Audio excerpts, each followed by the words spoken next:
music somewhere here on rBeatz.com. I'm Terry Hudson, former record label owner and artist manager, now a music industry consultant. And today in the studio, I have one of my favorite new artists, and I can't believe I got her in here, but Mackenzie Morrow. Would you welcome Mackenzie? Hey, thanks for having me. I'm really excited to be here. Well, Mackenzie, we met at this really cool music conference called Confluence. It was their very first time doing a music conference. And you had such interesting questions. And I found out you were this new artist through your questions. And you told me that you had just released a CD. And I got this, I went and I listened to it, I believe on Apple Music. And I was just amazed at the quality for not just the quality of the CD, but the songwriting. I really would like everybody to know more about how you got started. So let's start there. I guess growing up, even in elementary school, writing was my favorite part. And I really enjoyed writing poems. And my older brother, he was in a band, and my mom had played piano when she was a little girl, and there's an upright piano at my grandparents' house. And so she taught me a couple of songs on that, and that's kind of how I decided that I wanted to start there. And then as I got into middle school, I was part of the orchestra, learned how to play cello, and my brother helped me pick that out. It was I didn't even know you knew how to play cello, so I'm pretty rusty, so let's not go there. but and I started writing songs in middle school. We won't say how they were, but I think my first good one was probably in like 9th grade, the first one that was decent. I actually, on my EP from 2019, I have a song that I wrote in 9th grade on it. It's called Just Go. But that's kind of how I got my start. And then my brother keeps being involved in this somehow, but he actually found a producer, and I thought, oh, that's cool. I want to record my music. And so that's how I started with recording, and I've just continued to songwrite. And and now my brother was the director for my music video. So he's always involved somehow. Yeah, well, that's great. What's your brother's name? Terry Morrow. Well, yeah, we need to give him a shout out if he's directing the video and so involved. And a lot of people out there, brand new artists, they have so much emphasis on their singing and being a great singer, and they don't realize how much or how big of a role the songwriting part plays. They're great singers all over the place. You see people line up for these talent shows on TV. They line up by the thousands to get in and have their voice heard, but it's your songwriting that really develops your music career. And what is your process? I think it's different for every song. A lot of times I'll come up with a couple of lines and I'll go from there. And it's never really when I sit down to do it. It's most of the time when I'm doing something like showering or driving or something like that, and then an idea will just kind of pop in my head, and then I'm able to run with it once I have something. And it's so funny because some songs are nice to me and they get written very quickly, and then some, it's like pulling teeth. It takes forever, but, we get there, and there are some unfinished ones too that I need to finish, but I think it really is different for each song. Well, what do you do to actually document them? Do you use your phone, or what is your process to? Because you said you come up with these ideas in obscure times, but you have to have a way of putting them down. So voice memos is key for me. And another time, oh my goodness, when I'll get hit with ideas, when you're like almost asleep. So sometimes I'll have an idea, and either I can fight to like wake back up, or I'm like, no, I'm like slipping away. It's gone forever. But I try to pick up that phone and get it on voice memo for sure. So how long ago did you release your EP? Back in August. Oh, wait. Your the EP. Sorry, the EP EP was 2019. And then the album this past August, yeah. So how much growth do you think took place in that amount of time? Because it's a few years. Yeah. So. I think a lot. The new album is definitely more cohesive. Oh, yeah. We're going to talk about that. Yeah. I love that album. So funny story on the first 2 songs I ever recorded. Everyone asks me, do I do country music? I don't really write country, but I have one country song, and that one, and it's literally called Country Over You. You can find it on my website. And then Experimental, other song, which is like Evanescence, Hello, which is funny. I played that song in my high school pageant. That's not the time and place for that. But anyway, those were the first 2 songs I recorded, complete opposite, of each other. And so my first EP, things kind of went together. It had like a singer-songwriter vibe. And then for experimental, it's mostly piano and cello. And it's a little more haunting, but it still kind of fits in there. And then like a little bit of pop. But with this one, I feel like I really came into my sound, which now that I have, I'm like, ooh, but this would be cool too. And, it's always evolving. But I've just always written what I've felt. And then however it comes out is how it is. I don't really like to box myself in, but it's definitely starting to get more streamlined. And I'm starting to like develop my style, I guess. Well, you are. And I don't know many artists that do that from just the first project to the second, and just finding your way that quickly. You've done very well with that. Let's talk about your new project. It's called Black Butterfly, and I've listened to it several times. My favorites from how it touches me lyrically, or how I know the people that that I talk to, and even young artists, they go through some of these same things. And like, let's talk about Anxious Girl. That we live in a world that's so. Growing up, I was diagnosed with ADD, which now they say ADHD because you have the hyperactive brain.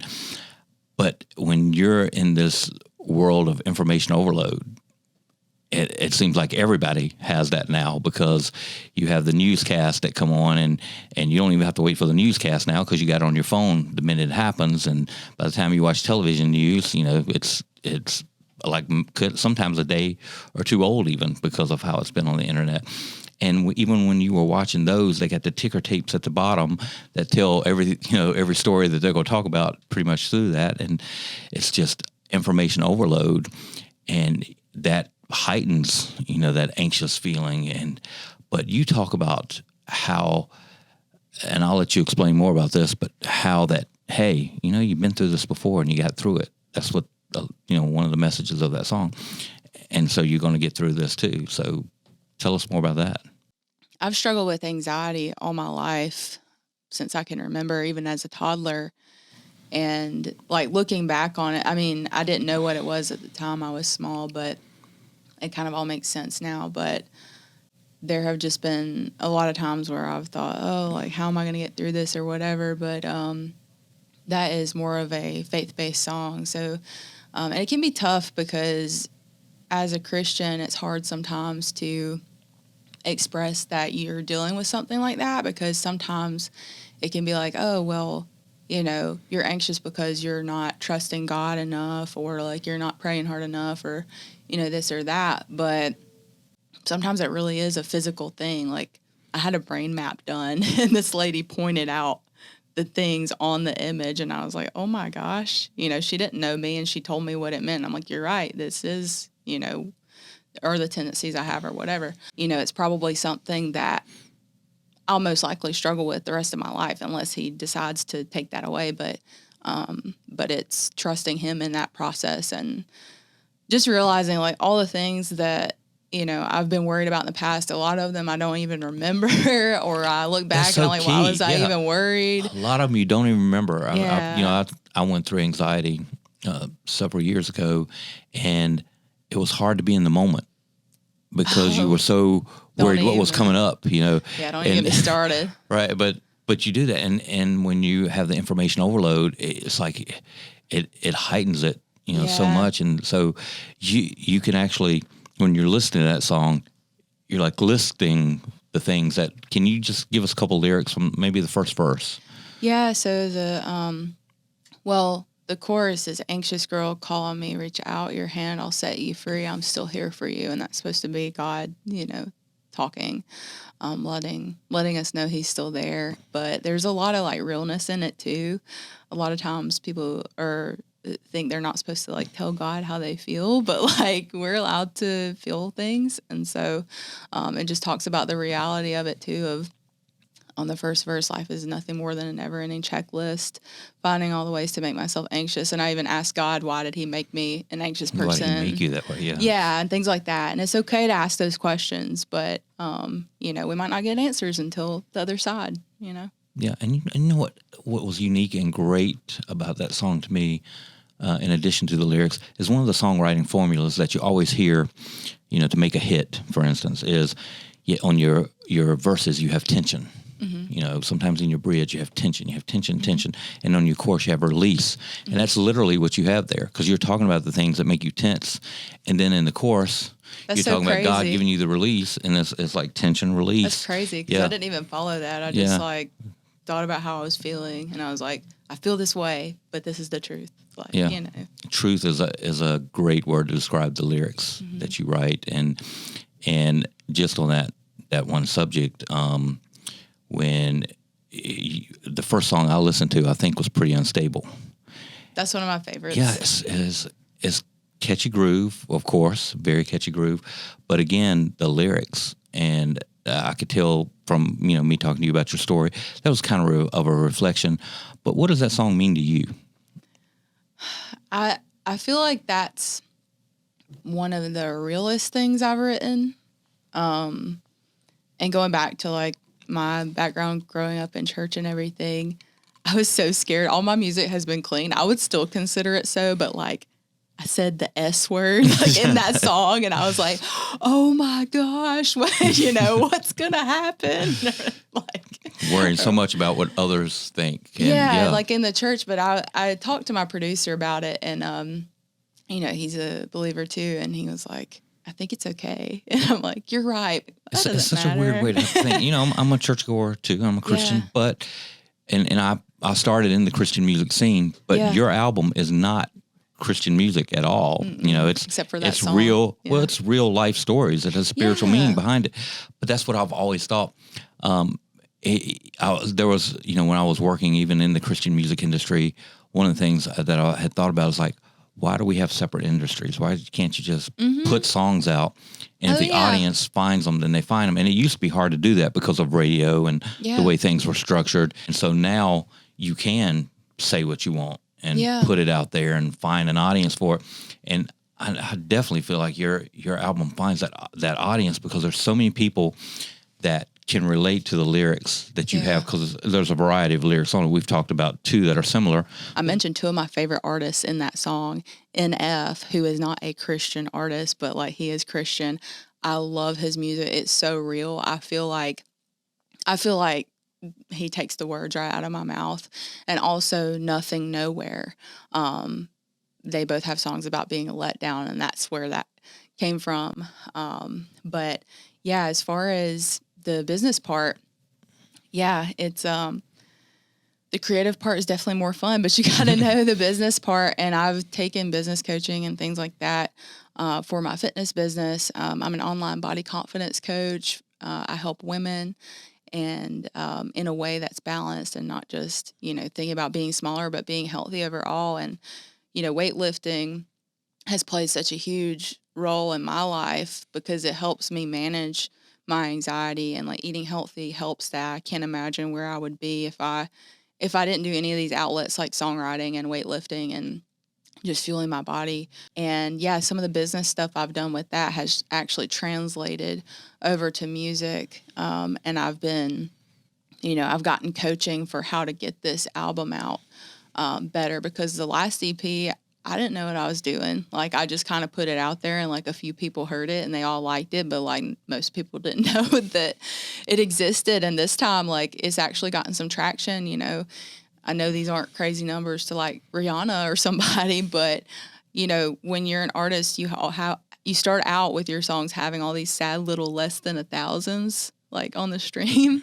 It's not Rihanna, but you know, there was a time Rihanna wasn't what Rihanna is now. Yeah. You know, everybody starts at that place, and I've doing the things that I've been able to do. I've seen the artist at the beginning here when they're, you know, just maybe even a child performer or a teen performer at some music convention, and nobody knows who they are and nobody believes in them. And you fast forward, 6 years and they're a double platinum artist, or that type of thing. I've seen it over and over. Yeah. And with that, I always love seeing artists at the beginning, and they're not usually as far into the journey as you are so quickly.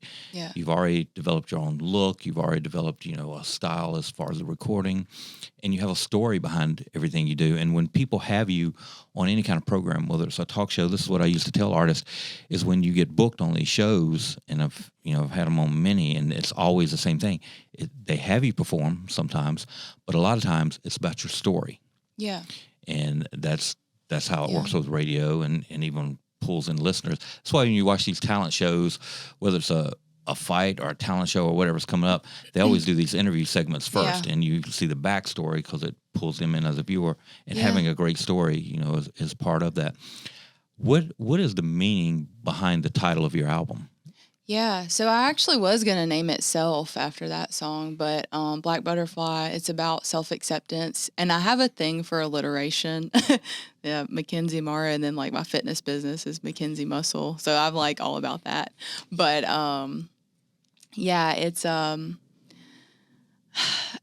the cover of the album actually is very subtle. Most people probably wouldn't recognize it. I actually have it right here.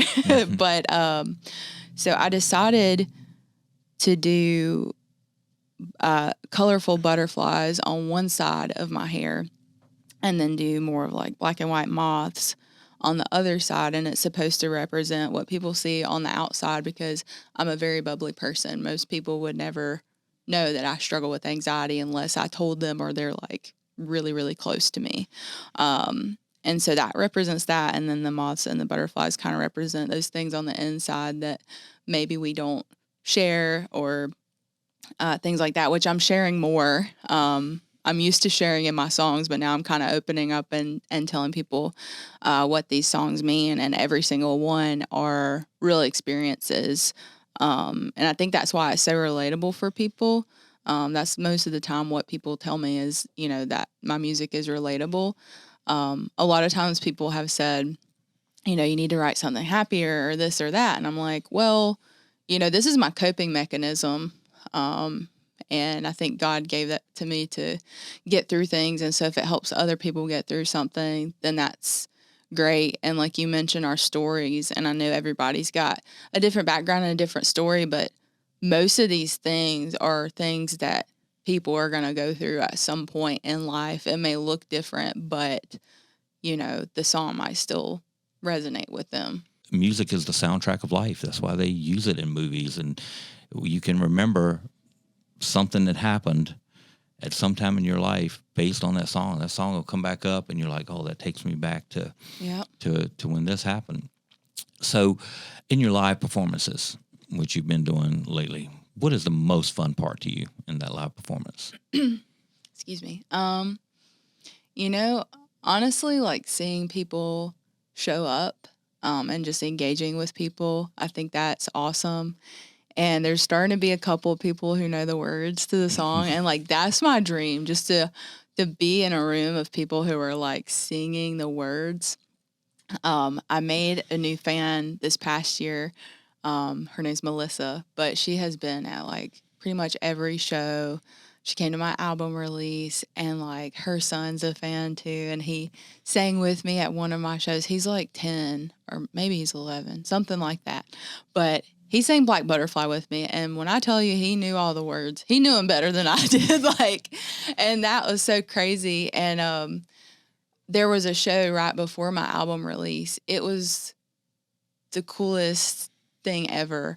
This girl who had messaged me on social media, I didn't even know she was from around there. I thought she was just some random person on social media. And then she showed up to my show. She found out about it somehow and showed up, and she was like, yeah, I was the one who messaged you about the song Breakup and how I relate to that. And I was like, what? And my grandparents were there. They're the most, they're my world. They were there. I had another friend show up. She brought her boyfriend and friends, and she said her boyfriend sings Black Butterfly all the time, and so that's fun. That's pretty amazing. Yeah, that's something you created. Yeah, means something to people like that, and just bring something out of them that they know, not just the beat of the song, but they know the words to the song, so they've internalized it. Well, there is a song about a past relationship on your album. Mm-hmm. I know it means a lot to you, so tell us about that.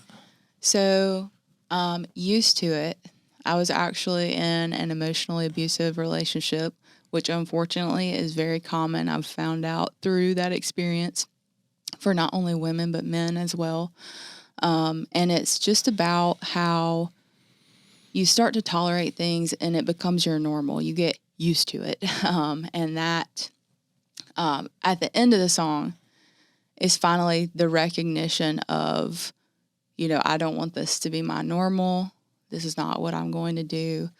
And, it's the start of a new beginning.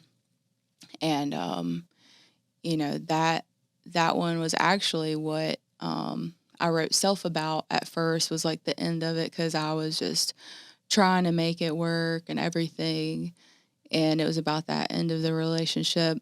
But things have changed? Things have totally changed. I am with a wonderful person now, and I actually just got engaged. Oh, so, congratulations. That's really cool. No, I'm really excited about it. I'm so glad. And his name is? Adam. Yeah.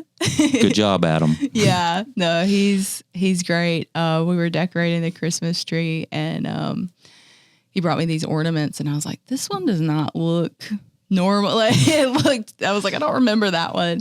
And I grabbed it and it said, "Will you marry me?" And for some reason, my brain was like, I wasn't supposed to find this. I've made a mistake. I ruined a surprise. And I turned around and he was there on one knee, and it was really sweet. So that's pretty great. He must have knew I would say yes, because he had a second ornament ready that said first Christmas engaged. And I'm like, how many Christmases are you trying to be engaged for? Are we doing this? But yeah. Well, that's really great news. So I actually have a song called Break Up, and it's about him, but it's not about a breakup. It's about learning to be in a healthy relationship. And that's what he is. And so when you're in something where you're up and down like a roller coaster, it can feel strange at first to be in a healthy relationship. And I think I also kind of knew that, like, he was the one. So it can be almost, as an artist, like a little bit scary, because, we all write about our heartbreaks. It's like, oh no, never going to get my heart broken by a dude again. So it's a fun song. It's one of the more catchy ones, I think, but he likes to sing it to the cat. So, well, sounds like Mr. Adams done a great job. And so, well, you having this great album and having some of the subject matter you have you thought about, like, trying to connect with a specific organization or group? Yeah, I would actually love to be a part of, people that are helping with mental health.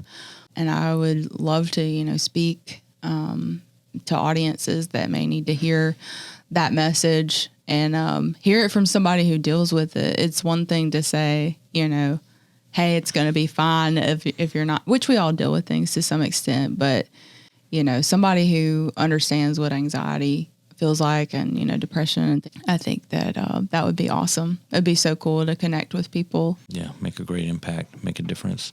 How do you think the new technology is going to help you in getting this word out? Have you looked into that? Yeah, definitely. The AI stuff is a little scary, but nothing we can do about it. So we might as well use it. I'm definitely still learning with that stuff, but trying to get more involved on Instagram and TikTok and things like that, and trying to figure out what people want to hear about. And also, I've always been a pretty vulnerable person, but I feel like I'm taking another step, like I said, with not only sharing through my music, but actually giving the background of, what the song is. My amazing friend Braxton, he did the the lettering for my cover arts for my singles and for this. And then I was able to put together, the CD and things like that. But Jonesy had to help me because I struggle with technology. You struggle with it now, but every artist should learn some things about it, especially like we were talking about AI, and everybody looks at the AI part as the villain. But if you're looking at just the art part of it alone, it can have good and bad on that. Yeah. But also from the business side of marketing your thing, like I've said before, it will be involved in the discovery tools where people can find your music. It will be involved in that and the blockchain as far as helping track down royalties. In how can this further the message that I have?